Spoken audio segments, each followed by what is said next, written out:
அனைவருக்கும் இனியது ஒரு வணக்கம். என் அன்பு நண்பர்கள், இன்றைக்கி நம்ம எங்கே இருக்கோம்னா திருத்துறைப்பூண்டி அரசு மருத்துவமனை தாங்க இருக்கும்.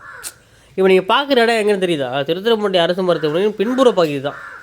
இப்போது நம்ம பிள்ளையார்கோவில் சாப்பில் இறங்கி உள்ளே போகிறோன்னா அந்த பின்புற பகுதி தான், அந்த பாலம் இருக்குல்ல, அந்த வழியாக உள்ளே போகும்போது உள்ளே போக முடியல. ஏன்னா அவ்வளோ ஒரு உலை சேரமாக இருக்குது.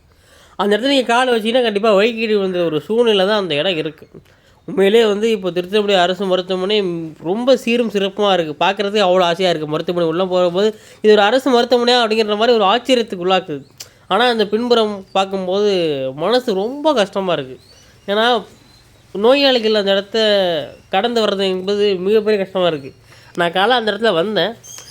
நான் எப்படி கிராஸ் பண்ணி போகிறேன்னு எனக்கு தெரியலை. ஏன்னா காலை வச்சா என் செருப்பு வழுக்கிட்டு நான் கீழே விழுந்துருவேன் அப்படிங்கிற ஒரு சூழ்நிலை அந்த இடத்துல இருக்குது. மிகப்பெரிய ஒரு கோரிக்கையாக மக்கள் சார்பாக, ஒரு நோயாளியின் சார்பாக, ஒரு பயனாளி சார்பாக நான் கேட்குறேன். அந்த மண்ணை மட்டும் கொஞ்சம் அள்ளி நீங்கள் போட்டிங்க அப்படின்னா அது கொஞ்சம் நல்லாயிருக்கும். ஏன்னா நம்ம ஆஸ்பத்திரி இப்போ நோயாளிகள் வருவது மருத்துவமனைக்கு நம்ம நோய்களை சரி செய்ய தானே. அவங்க வரும்போதே இப்படி ஒரு சூழ்நிலை ஆடி வந்தாங்கன்னா அது ரொம்ப கஷ்டமாக இருக்கும்.